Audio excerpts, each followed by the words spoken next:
네, 오늘은 지난 시간에 이어서 참부모론 입문 강의 제9강 재림 메시아 참 아버님에 대해서 말씀드리겠습니다. 이제 이 강의도 다음 주면 이제 끝납니다. 조금 더 힘내시고 좀 우리가 참 부모님이 말씀하신 어머님이 말씀하신 섭리의 진실에 대한 부분을 조금 또 이해해 가면서 우리 주변에 좀 알려줄 수 있었으면 좋겠습니다. 지난 시간에 독생녀 참 어머님에 대해서 말씀드렸습니다.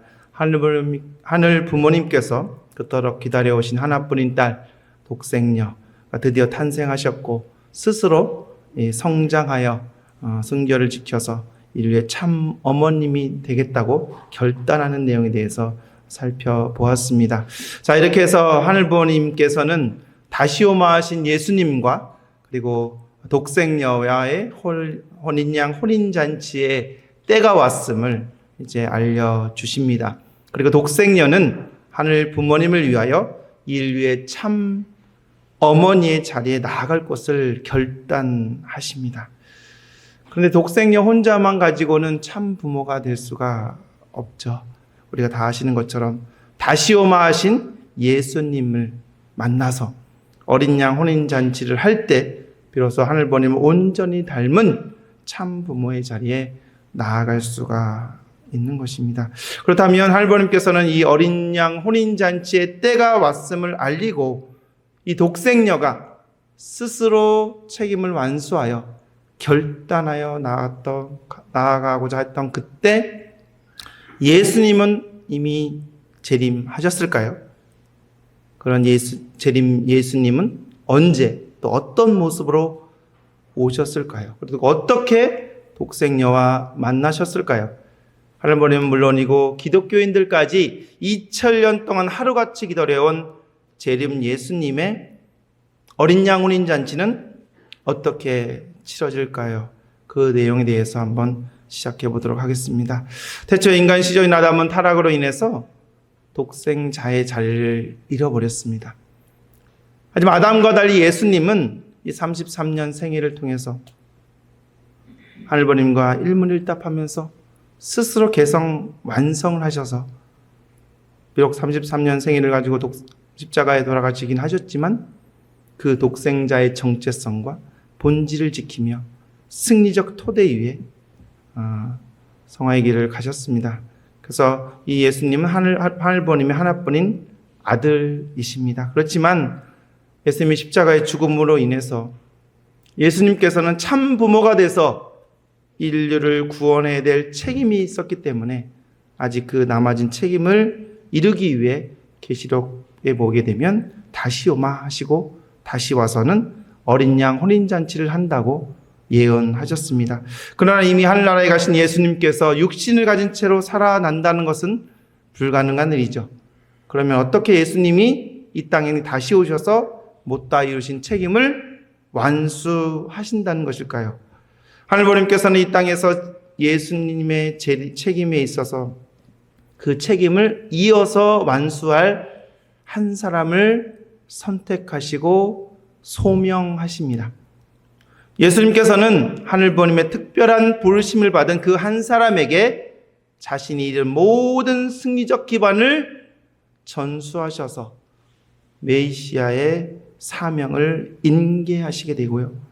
그러면 이처럼 하늘부모님의 뜻에 따라서 예수님의 사명과 기반을 계승한 그 한 사람, 즉 재림 메시아가 예수님처럼 예수님께서 못다 이루신 그 사명, 하늘 부모님이 6천년 만에 보내신 독생녀를 맞이하여 참 부모로서 인류를 구원하는 섭리를 완수해 나가게 되는 것입니다.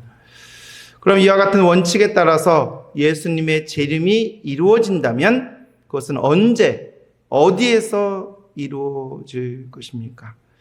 예수님께서는 다시 오마하신 목적은 뭐라고 했습니까? 어린 양 혼인잔치에 있습니다. 그런데 어린 양 혼인잔치를 하기 위해서는 예수님 혼자만 할 수는 없죠.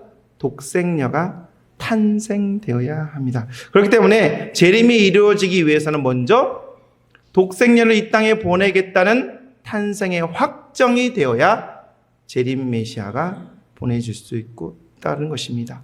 그렇기 때문에 독생녀 탄생이 확정되면 하늘부모님께서는 재림 메시아의 사명을 할 그 한 사람을 특별하게 소명하시고 2000년 전에 예수님이 이루시지 못했던 그 어린 양 혼인잔치를 준비하시게 하는 것입니다.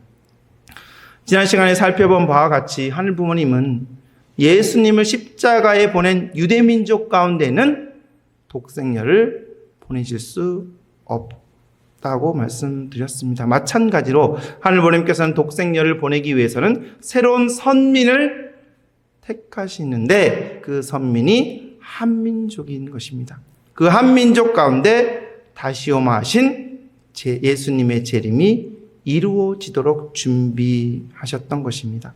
이처럼 한민족 가운데 탄생하셔서 독생녀의 탄생이 확정된 때 하늘로부터 특별한 소명을 받고 이후 독생녀를 맞이하기 위한 기반을 준비하며 어린 양 혼인잔치를 통해 인류의 참 부모요 참 아버지가 되실 그 한 사람은 과연 누구일까요? 그분은 바로 재림 메시아 문선명 참 아버님이십니다. 문선명 참 아버님은 1919년 3월 3.1운동이 있었던 그 다음 해인 1920년 음력 1월 6일 평안북도 정주군 덕업면 상사리 2221번지에서 태어나셨습니다. 선배님 중에는 아마 여기도 다녀오신 분도 계실 줄 알고 있는데 이 아버님의 생일과 어머님의 생일이 똑같죠. 음력 1월 6일. 그것도 참 신기한 또 인연이라고 볼 수 있습니다. 또 지난 시간에 말씀드린 것처럼 참 아버님이 태어나신 그 정주라는 지역은 독생녀 참 어머님의 고향인 안주와는 약 청천강 사이를 두고 40km 정도 떨어진 곳입니다. 또 지난 시간에 참 어머님 외가인 조한준 할아버지가 세웠다는 그 달래강 다리 기억하시죠? 그 달래강 다리가 바로 정주에 있습니다. 그러니까 어머니의 고향, 그러니까 대모님의 고향이 정주라는 거죠. 그래서 그 토대 위에 인연된 모습이라고 볼 수 있겠습니다. 참 아버님이 태어나신 이 상살이라는 마을은 정주읍과 바다에서 약 8km 정도 떨어진 아늑한 시골 마을이었는데요. 이 집은 찾아온 이라면 누구에게나 후하게 대접하라고 이렇게 가문적으로 내려온 내용이 있기 때문에 참 아버님 집의 사랑방 두 칸에는 언제나 사람들로 가득 찼다고 우리는 알고 있습니다. 거지가 밥을 얻으러 오면 방 안에 들여서 집안 어른들과 똑같은 밥상을 차릴 정도로 어려운 형편의 사람들을 끊임없이 도와주고 사랑했던 그런 가게였습니다. 그런 집에서 문경유 충부님과 김겸계 충모님 사이에서 태어나신 참 아버님이십니다. 아버님은 둘째 아들로 이렇게 태어나시게 됩니다. 그래서 참 아버님의 가문은 유교 집안이었는데 증조 할아버지가 집에 한문 선생을 들여서 마을 아이들에게 무료로 글을 가르쳐 주기도 하였다고 합니다. 하지만 재림 메시아는 예수님이 사명을 인계받아야 되기 때문에 한이 준비한 기독교 기반에 출연해야 되겠기에 하늘 부모님께서는 참 아버님 가정을 독실한 기독교 신앙을 갖도록 이끌어 주십니다.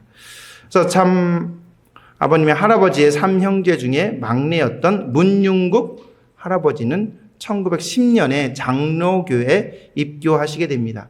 이후 평양 장로회 신학교를 졸업한 후 목사 안수를 받고 인근 교회 고향 인근의 3개의 교회를 맡기도 하셨습니다. 이 문윤국 할아버지는요, 이후 1919년 파리 강화 회의에 조선의 독립을 요구하는 청원서를 제출할 정도로 그 당시 13개 전국 도를 대표하는 사람으로 서명을 하셨던 유지였습니다.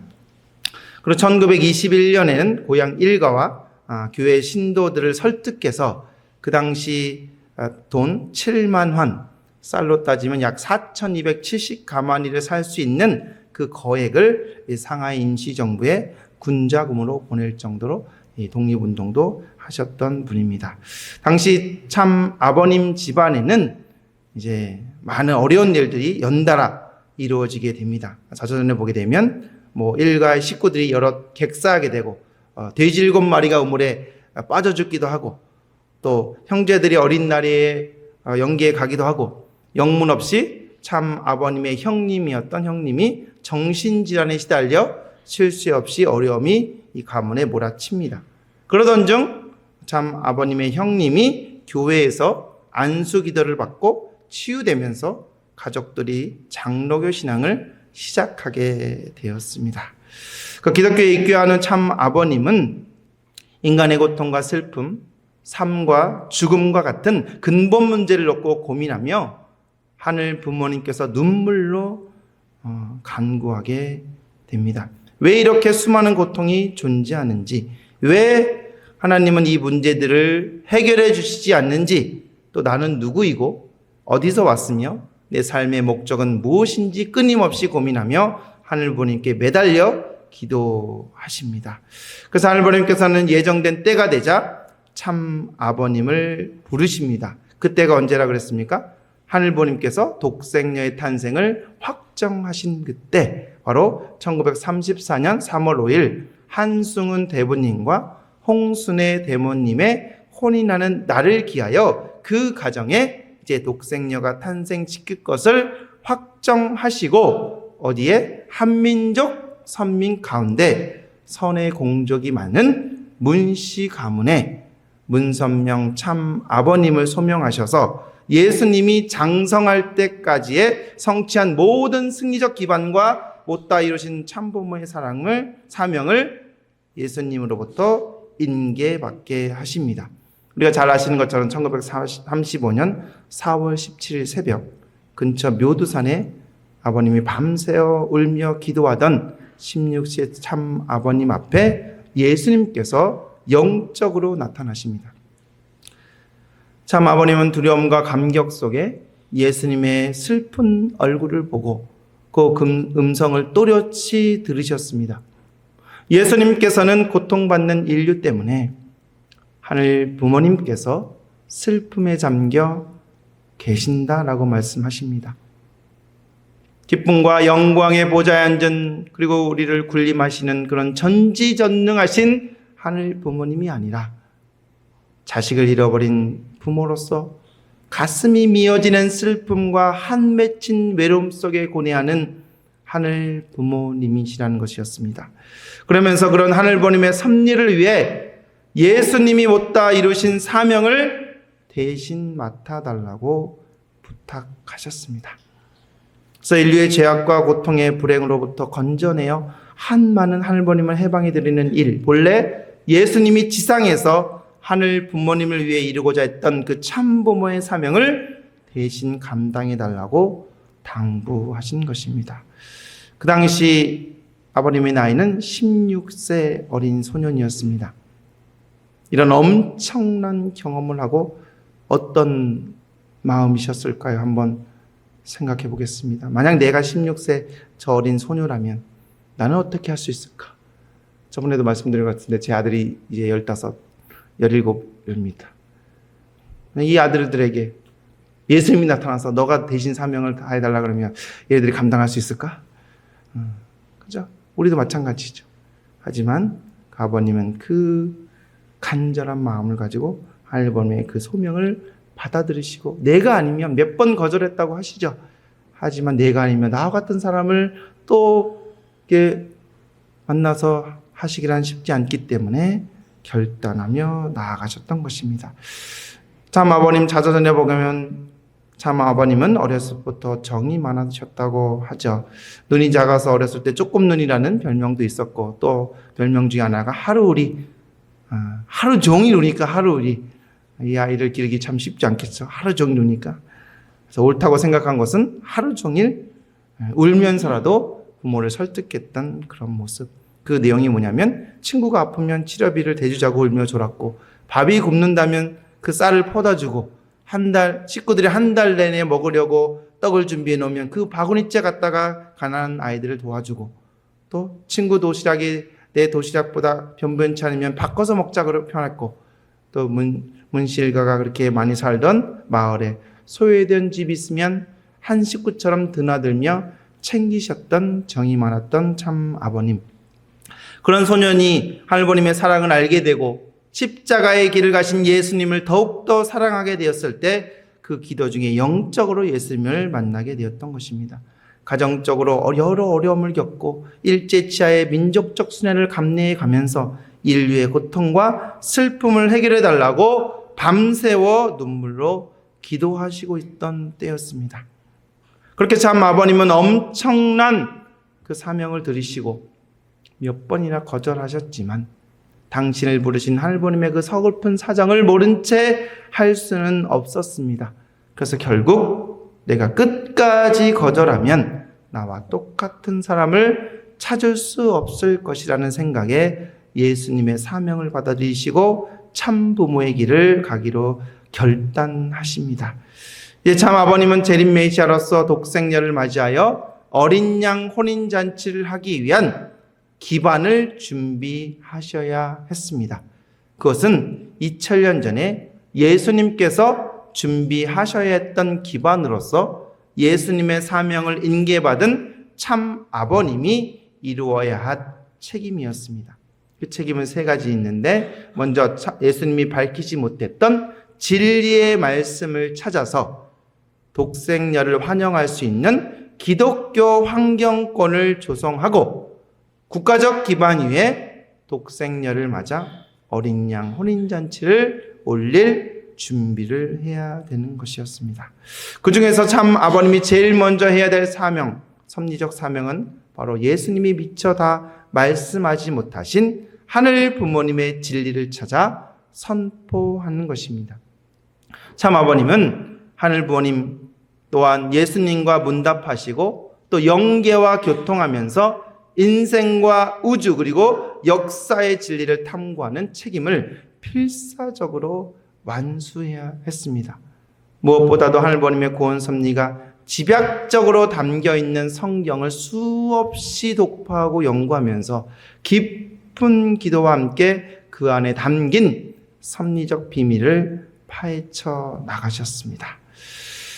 정주에서 보통학교를 졸업하시고 서울로 유학을 오셔서 경성 상무 실무학교 전기학과를 다니신 참 아버님은 이후 일본으로 유학을 떠나시는데 그 당시의 동기였던 엄덕문 씨에 따르면 참 아버님 하숙방에는 늘 영어 성경, 한국어 성경, 히브리 원어 성경이 펼쳐져 있고 그 성경에 빨간 줄 밑줄을 그으면서 책이 너덜너덜해질 정도로 열심히 독파하셨다고 간증한 내용도 있습니다. 그리고 아버님은 한 번 기도하면 몇 시간씩, 17시간, 12시간 이렇게 시간 가는 줄 모르고 손바지가 다 젖을 정도로 기도하셨다고 우리는 알고 있습니다.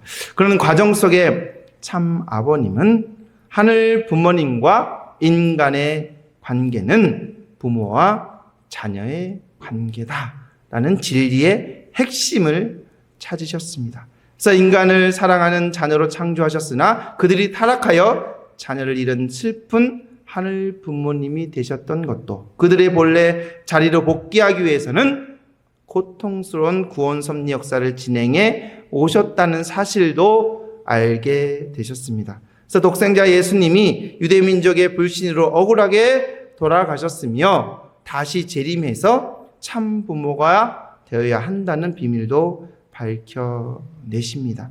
그래서 참 아버님은 스스로 찾은 그 진리의 내용을 원리 원본으로 이렇게 정리하셨는데요. 1951년 5월 11일에 집필 시작하여 1950년 5월 10일에 완성하셨습니다. 이 자료에 나와 있는 이 내용이 원리 원본입니다. 천정구에 가시면 한번 보셨던 기억도 있으실 겁니다. 그 내용이 워낙 신필로 작성한 내용이다 보니까 어려워서 그 제자들을 위해서 1957년에 원리 원본을 해설한 원리 해설이 출판되었고 또 그것을 보완해서 1966년에 원리 강론이 출판되어 우리가 기본 교재로 이렇게 사용하고 있습니다. 그래서 참 아버님은 독생녀를 맞이하기 위한 기반 가운데 하나인 진리를 찾아 선포하는 사명을 이루시게 됩니다. 그 다음으로 참 아버님은 기독교가 독생녀를 환영할 수 있는 기반을 조성해야 했습니다. 이는 독생자 예수님의 사명을 계승한 참 아버님이 이루어야 될 가장 중요한 사명이기도 한 것입니다. 지난 시간을 통해서 살펴본 바와 같이 세계적인 성령운동이 한국 기독교로 연결되어 평양 일대에 부흥의 역사를 벌어졌고, 그 가운데 예수님이 구름 타고 오시는 것이 아니라 육신을 쓰고 한국에 재림한다라는 계시를 받은 7형 공동체가 여럿 나타납니다. 그러니까 참 아버님께서는 독생녀를 맞이할 수 있는 기독교 기반을 조성하기 위해서 준비된 기독교의 하늘의 뜻을 전파해 나가셨습니다. 가장 먼저 준비된 신령 공동체에 하늘 섭리의 진실을 밝히셨으나 그들은 참 아버님을 받아들이지 못하고 불신하게 됩니다. 재림하시는 예수님을 기다리며 복중교에서는 입으실 옷도 짓고 신발을 만들었던 그들인데, 그들을 아버님의 말씀을 받아들이지 못하게 됩니다. 다음으로 신사참배를 거부한 기독교 그룹과 그리고 당시 제도권의 영향력을 행사하고 있었던 주류 기독교에 찾아가셔서 하늘 섭리를 전하지만 그들 역시 참 아버님을 불신하고 오히려 핍박하게 됩니다. 본래 기독교는 독생자 예수님께서 십자가 노정을 통해 영적으로 승리하신 기반으로서 장차 예수님의 사명을 계승한 재림 메시아가 활동할 수 있는 이미 세계적 기반을 준비되어 있었습니다. 그래서 예수님을 따라 독생녀를 환영하는 환경권이 되어서 원래는 어린 양 혼인잔치의 기반이 기독교가 되어 있었는데, 예수님의 사명을 계승한 참 아버님은 이러한 기독교의 본질을 아시고 기독교를 깨우쳐 참 아버님이 기반이 되게 하려고 노력하셨던 것입니다. 하지만 끝끝내 이 기독교가 불신함으로써 독생녀를 환영하는 기독교의 환경권을 조성하기가 어렵게 됩니다. 그러나 예수님의 사명을 이루어야 될 참 아버님은 독생녀를 환영할 수 있는 섭리적 기반이 반드시 필요했습니다. 그래서 참 아버님은 홀로 이 암흑과 같은 상황 속에서 기독교를 대신하는 기반을 세우셔야 됐습니다. 그것이 바로 세계기독교 통일신령협회였습니다. 그래서 1954년 5월 1일 참 아버님께서 세대문집에서 세계기독교 통일신령협회를 창립하십니다. 세계의 대문을 지나야 안으로 들어갈 수 있는 작은 집이어서 세대문집이라고 불렸는데요. 그것이 바로 그곳에 세계기독교 통일신령협회라는 간판을 걸고 2000년간 할머니께서 준비해 오신 기독교에 비해 그 기반은 아주 미약하고 그지 없었으나 기독교로부터 극심한 반대와 핍박을 기반이 없었기 때문에 바꾸면서 시작하게 됩니다.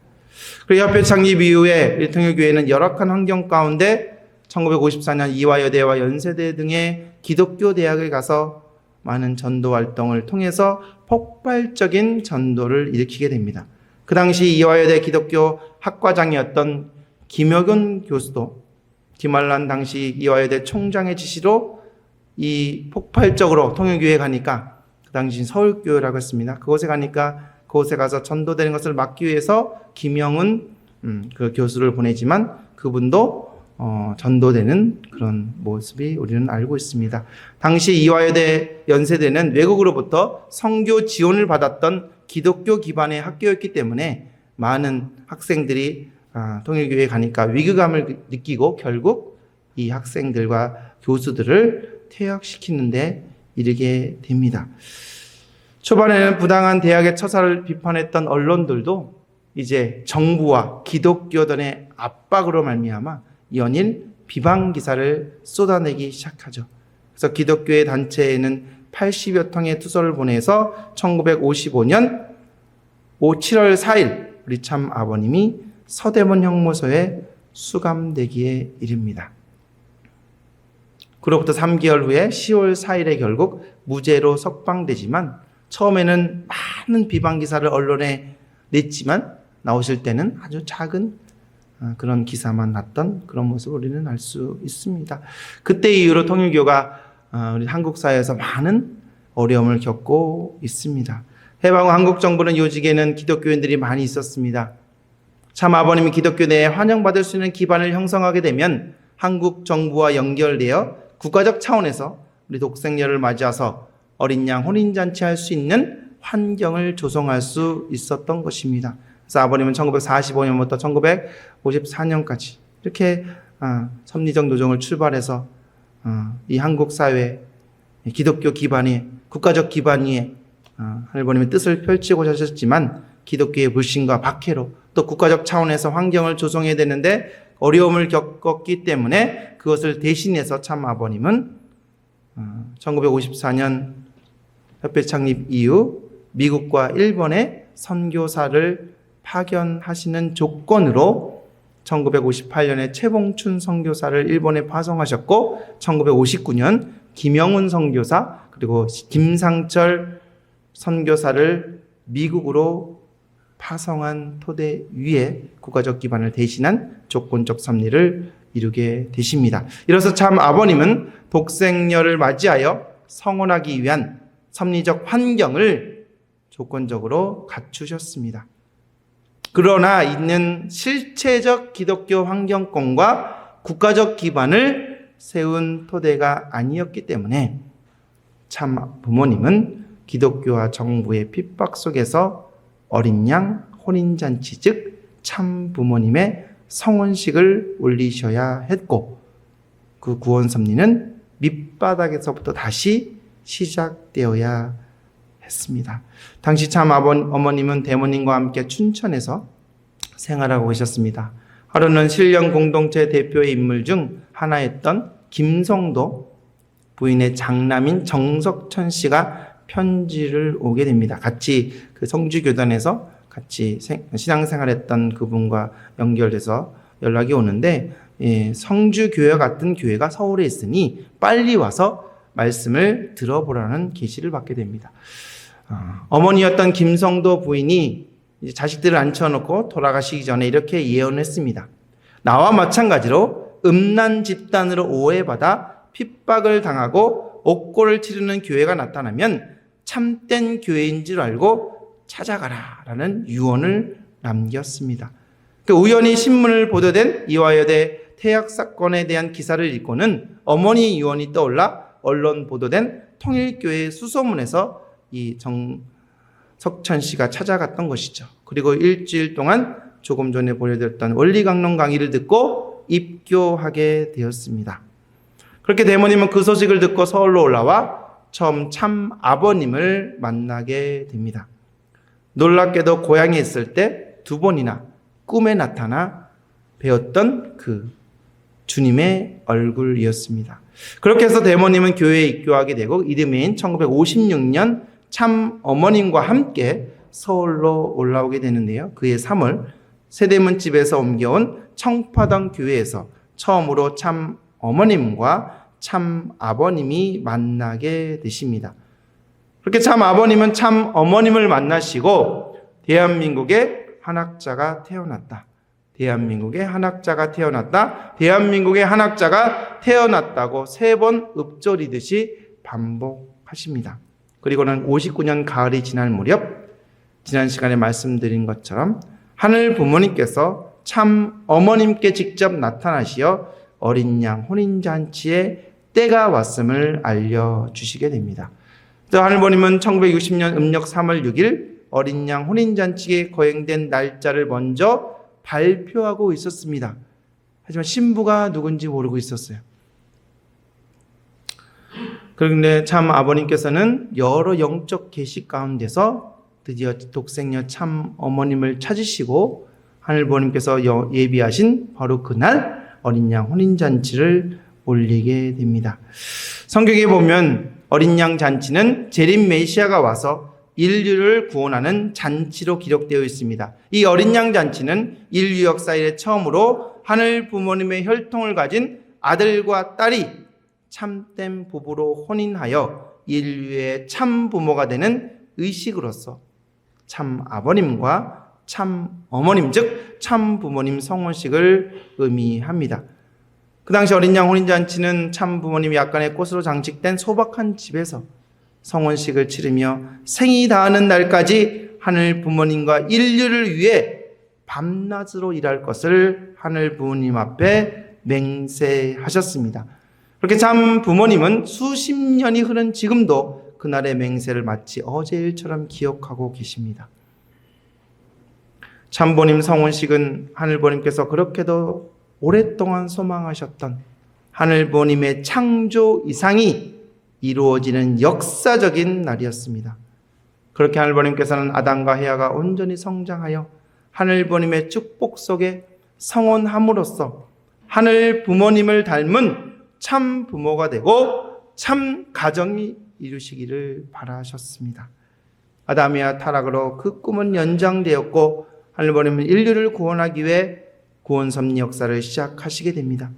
그리고 이 땅 가운데 독생자와 독생녀의 어린 양 잔치를 통해 하늘이 가정을 다시 세우시고 인류를 하늘 부모님의 자녀로 다시금 회복시키는 노정을 쉴 새 없이 이끌어 나오시게 되었던 것입니다.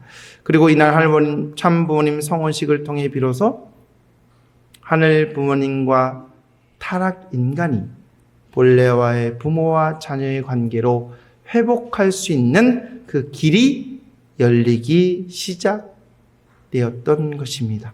그래서 하늘부모님의 오랜 구원 섭리 역사가 그 역사적인 전환점을 맞이하게 된 날입니다. 그렇게 재림 메시아 참 아버님은 예수님을 만난 그날부터 매 순간 절대신앙, 절대사랑 그리고 순종의 삶으로 내달려 오셨습니다. 그리하여 예수님이 못다 이런 노정을 완주하게 되는 것이죠. 저 참 아버님은 독생녀 참 어머님과 하나 되어 인류의 영원한 참 아버지가 되셨습니다. 그리고 어린 양 혼인잔치한 후에는 참 어머님과 함께 참 부모로서 하늘부모님의 꿈을 이루어드리기 위해 혼신의 노력을 다하셨습니다. 참 아버님께서 이렇게 말씀하십니다. 내 삶에서 하늘 부모님을 빼면 이야기할 것이 없다라고 말씀해 주십니다. 참 아버님의 삶은 오로지 하늘 부모님을 향한 정성 그 자체였습니다. 사랑하는 식구 여러분, 이 한 말씀이 참 아버님의 일생을 다 표현한 말씀입니다.